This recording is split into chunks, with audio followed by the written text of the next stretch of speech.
Welcome to the deep dive. Okay, today we're looking at something pretty unexpected from consumer electronics history. Right. The Mattel Horse Race Analyzer. Yeah, Mattel. Like Barbie Mattel, trying to help you pick winners at the horse track. It sounds weird, doesn't it? Totally weird. We've dug into some articles, some history around this gadget from the, late 70s, early 80s? That's the era, yeah. And our mission really is to figure out what this thing was all about, gambling, tech, and Mattel's bigger plans back then.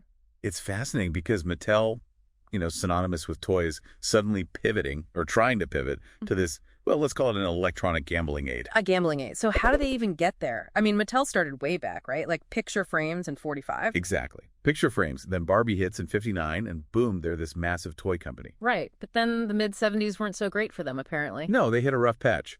So new CEO comes in, Arthur Spear, and he's thinking we need to diversify. Shake things up a bit. Yeah. And he sees electronics taking off. Calculators, those early LED handheld games. Oh, yeah, I remember those. Football, basketball. Those sold millions. So that success basically led them to spit up Mattel Electronics as a whole division. Okay, so that's the context. Yeah. And this horse race analyzer pops up out of that division, not the toy side. Correct.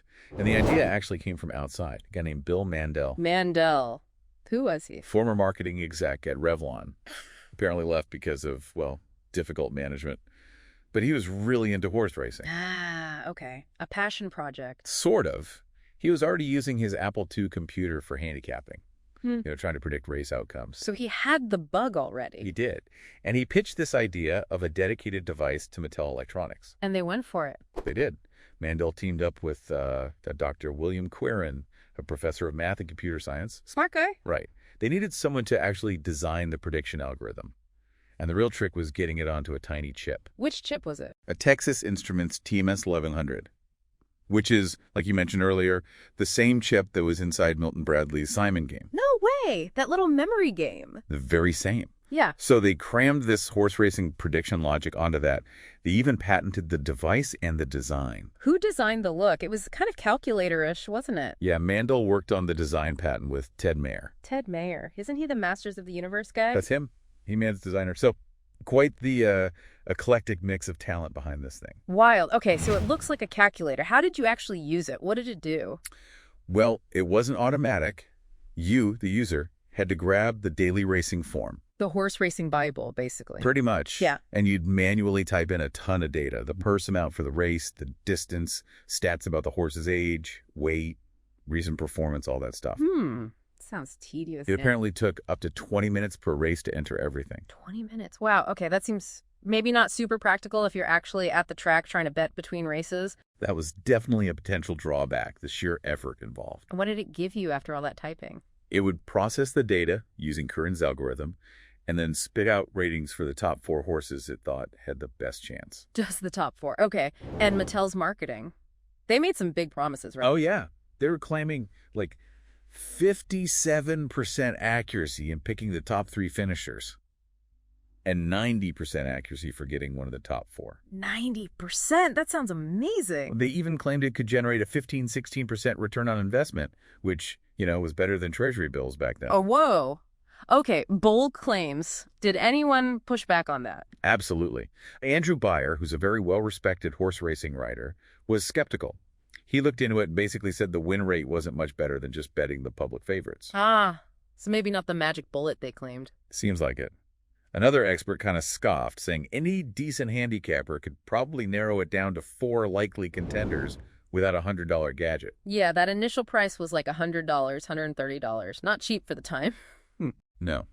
And it didn't help that there were other similar devices popping up too, like the Kelco class computer.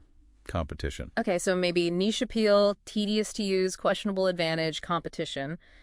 And then something big happened. Then the bottom fell out. The North American video game crash of 1982 hit Mattel Electronics incredibly hard. They were losing millions. Oof. Yeah, that wiped out a lot of companies. It did.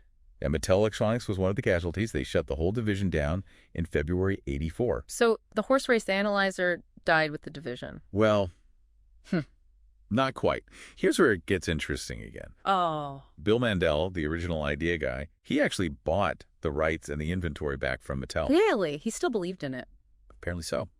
He started his own company in '83, Advanced Handicapping Technologies, Inc., or ETHI. And he kept selling them. Yep. Famously through the Sharper Image catalog, that catalog Yeah. full of cool gadgets. Oh, I remember Sharper Image. Right. He rebranded it as the handicapping computer and sold it through them well into the 1990s. Wow, so it had this whole second life after Mattel gave up on it. It really did. It seems like it was sold until at least 1996, maybe even later. It only really ended when Mandel passed away in 2003 and his company dissolved. What a strange journey. From Mattel's big electronics push to market flop to niche catalog item for another decade plus. Exactly. A real footnote in electronics history, but a persistent one. You can even find emulations of it online now. So, wrapping this up, it's a story of ambition, maybe overpromising, hitting practical walls, getting caught in a larger industry crash, but then finding this unexpected longer tail thanks to the founder's belief. Yeah, it makes you think, doesn't it? This whole episode with the analyzer, what does it really reveal about us? About technology, entertainment, and that, deep-seated desire we have to predict the unpredictable, like a horse race. Were they just ahead of their time with the idea, even if the tech or the usability wasn't quite there? Or was the whole concept of using that era's tech for something so complex just fundamentally flawed from the start? That's the question, isn't it? Definitely something to chew on.